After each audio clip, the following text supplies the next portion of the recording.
This man returned to the CFL just in time to right the ship.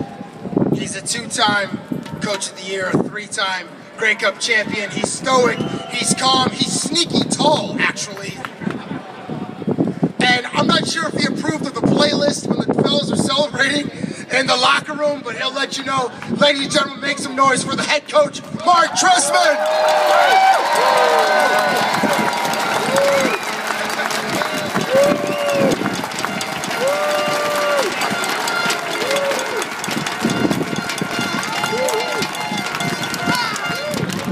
Hello, Toronto.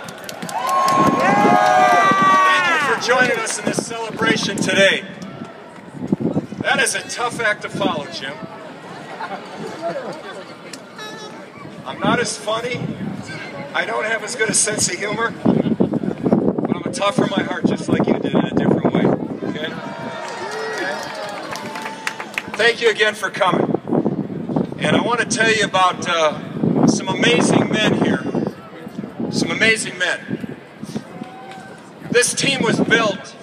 It was built in 9 months.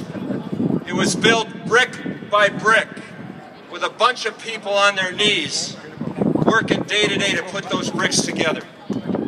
It took everybody in our organization to do it, and Jim noted just about everyone. And so I'll just say everyone in our organization. And it wasn't just the players and the coaches, like Jim pointed out. It was our ownership, it was our personnel department, it was our medical people, it was our equipment people, it was everyone in the administration in the downtown office. And just walking in today, it was even you, April, and your 2 girlfriends driving our school bus every day.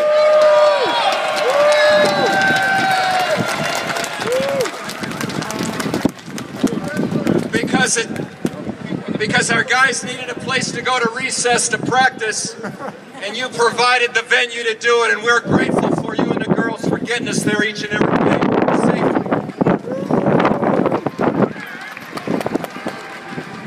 With our football team, not only every detail mattered, but everybody mattered. And that's what Jim and I hope to show you today in our words. The thing that's really great is when you get to stand in the shoes that I get to stand in, and I'm so grateful for it. You see the interconnection that we have with each other and how it makes the difference between winning and losing. Our team was built on some really common principles that I know these guys around me, they're going to tell the story for a long time to come to a lot of different people. We were grateful to start, as Jim said, with a great locker room full of a bunch of guys who not only really love football, they really, really love football, and they're standing behind me today.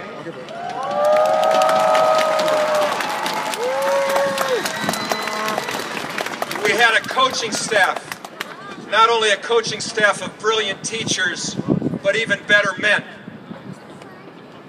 that love football more than you know. And also, we were great to have those guys in the locker room. Our players and coaches, the principles they used was simply to be humble and be hardworking and do it each and every day.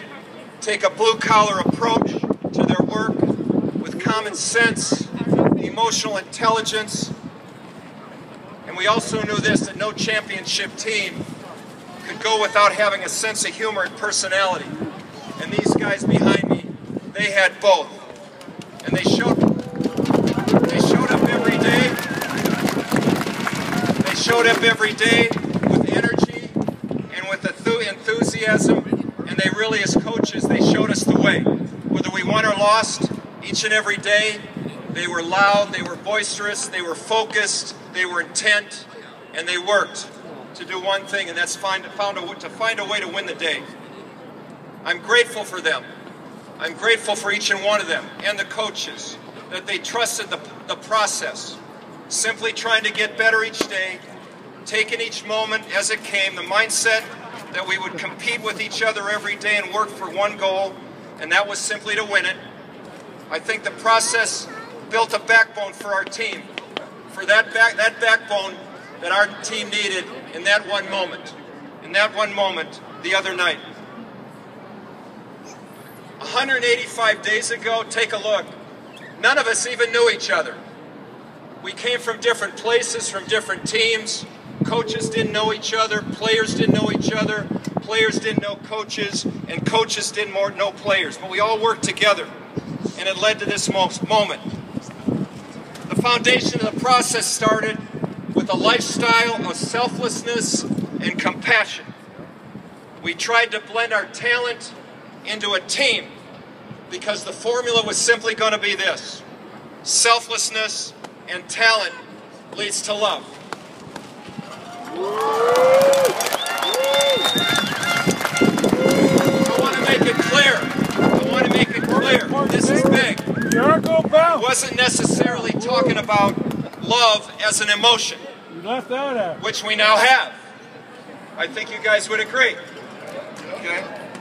But it was love as a commitment to each other. A great man once said, love is loyalty, love is teamwork, love is that too, and love is respecting the dignity of others. Love is also teamwork. Love is teamwork. It's respecting each other. It's saying, I've got your back and you've got mine. And all you got to do is do your job, because I've got your back and I'm going to do mine. Love is supporting each other and forgiving each other even when we disapprove of something we've done. It was the kind of love that allowed us to fight for each other, compete for each other, and finally, and most importantly, win for each other.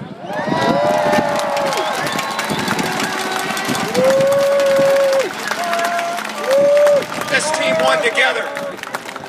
This team was also smart, very smart. They understood the value of joy. We had a special group. They were aware daily. They were aware daily how grateful they were to be with the guys next to them and the coaches that were allowed to coach them.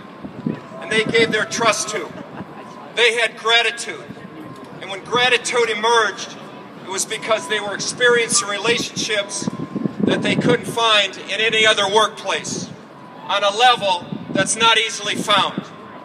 So let me close with just a couple of thoughts, because they found the kind of love that brought us together today, all of us together, each and every one of us together. And somehow we found a belief system to allow us to be in this incredible moment.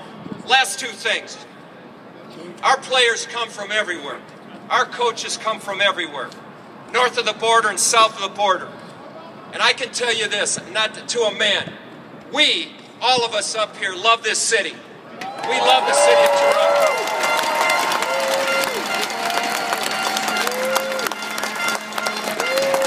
We had a vision from the beginning, and that was to arrive right here. It was on the calendar, right? It was on the calendar. We started at day one 185 days ago, and we expected this moment to arrive, and it happened because of the men that are standing behind me. Our only goal and expectations, though, was to put a team on the field that our team would be proud of, our owners and our organization would be proud of, and our city would be proud of. And I want to congratulate our coaches and our team, because we did exactly what we intended to do.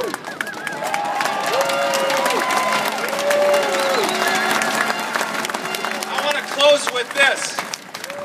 I want to share a childhood moment. I want to share a childhood moment that I shared with our team early in the first week. And whether they understood it then, I think they're going to understand it now. In the late 60s, there was a great American named Martin Luther King. And many of us know who he was. And he had a lot of different quotes that touched a lot of different people. But I want to share this one with everyone. Martin Luther King, late 60s. In a real sense, all of life is interrelated. All persons are caught up in an inescapable network of mutuality, tied in a single garment of destiny. Whatever affects one directly affects all of us indirectly.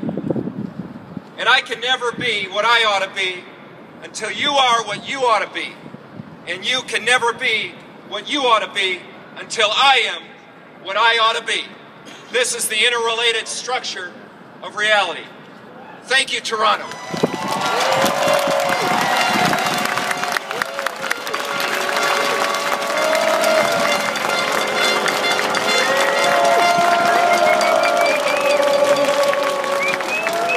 Shout out to Coach Trestman. Congratulations on the third Grey Cup. Who knew that Coach Trestman was woke? That was impressive with the Dr. King quote.